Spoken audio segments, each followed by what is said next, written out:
Assalamualaikum warahmatullahi wabarakatuh. Ketemu lagi di SDW Lestari Channel, dan saat ini saya akan menjelaskan tentang keanekaragaman yang ada di Indonesia. Nah, masyarakat Indonesia sudah terkenal bahwa ciri khas dari bangsa Indonesia ini adalah memiliki keanekaragaman yang beraneka ragam tentunya. Nah, keanekaragaman di sini artinya bagaimana perbedaan-perbedaan tersebut dalam bentuk sifat maupun banyaknya jenis komponen seperti komunitas, ciri khas, suku, agama, dan budaya. Nah, kalau menurut Kunchoro-Ningrat bahwa diketahui suku ini merupakan kelompok manusia yang menyatu dengan budaya setempat dengan secara sadar dan serta biasanya berkomunikasi dengan menggunakan bahasa yang sama. Itu suku. Jadi kalau suku ya banyak sekali di Indonesia. Ada suku Asmat, suku Dayak, suku Betawi, suku Sunda, ya, suku Jawa, dan lain-lainnya. Itu suku. Nah, kemudian apa sih yang kita ketahui tentang budaya? Karena kita sering mengatakan budaya. Budaya ini adalah di mana sistem gagasan, rasa, serta tindakan yang dihasilkan oleh manusia dalam kehidupan bermasyarakat yang nantinya akan dijadikan pembelajaran bagi manusia untuk bagaimana cara belajar dalam menyikapi kehidupan yang beraneka ragam tersebut. Jadi dalam budaya itu tidak hanya sebatas seni, musik, tari gitu ya, tapi budaya itu luas, gagasan, ide, hasil karya berupa pakaian, rumah gitu ya, alat perlengkapan hidup itu juga disebut dengan budaya, seperti itu.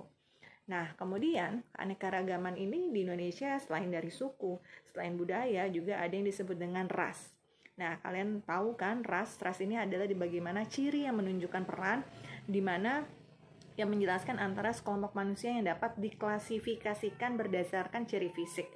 Ya, jadi ciri-ciri fisik ras biasanya digunakan sebagai status sosial dan dijelaskan untuk seperti pembeda ras antara ada ras Mongoloid, Kaukasoid, Negroid gitu ya. Nah, ras itu kalau orang Indonesia itu masuknya dalam ras Mongoloid. Ya, jadi ras Mongoloid itu ada American Mongoloid, Malayan Mongoloid, Asiatic Mongoloid ya, kayak kita nih. Kalau jenis ras Mongoloid ya seperti orang Indonesia. Ya, ciri-cirinya seperti kita ini. Kulitnya sawo matang, matanya bola matanya hitam, rambutnya hitam gitu ya. Itu ras Mongoloid. Kemudian ada ras Negroid. Nah, ras Negroid ternyata di Indonesia juga ada, yaitu di Papua. Nah, kalau ras Negroid ya jenis rasnya ini yang berkulit hitam begitu ya. Terus agak keriting rambutnya gitu. Itu masuk ras Negroid. Terus ada ras Kaukasoid. Nah, ini biasanya ras dengan berkulit putih.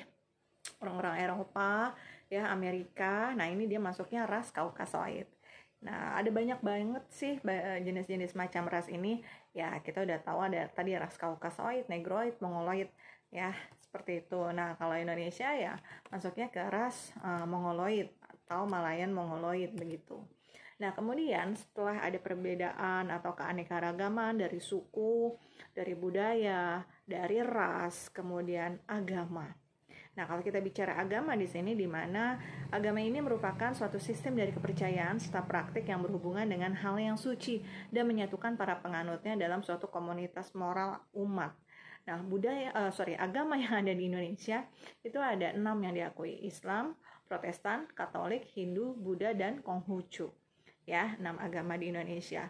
Dengan keanekaragaman tadi, suku, banyak banget ratusan suku yang ada, budaya ya, pakaian, kebiasaan gitu ya, perilaku, perlengkapan hidup manusia yang ada di Indonesia. Kemudian tadi ada ras juga ya, terus juga ada agama. Nah, itulah yang disebut dengan keanekaragaman yang ada di Indonesia. Nah, keanekaragaman tadi yang kita sebutkan itu namanya secara horizontal, sejajar.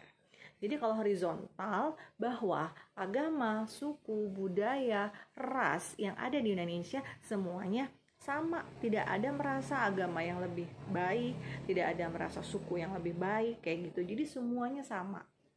Nah, kalau kayak gitu nanti akan negatif kalau kita tidak bisa melihat keanekaragaman ini secara horizontal. penyebabnya adalah akan banyak konflik.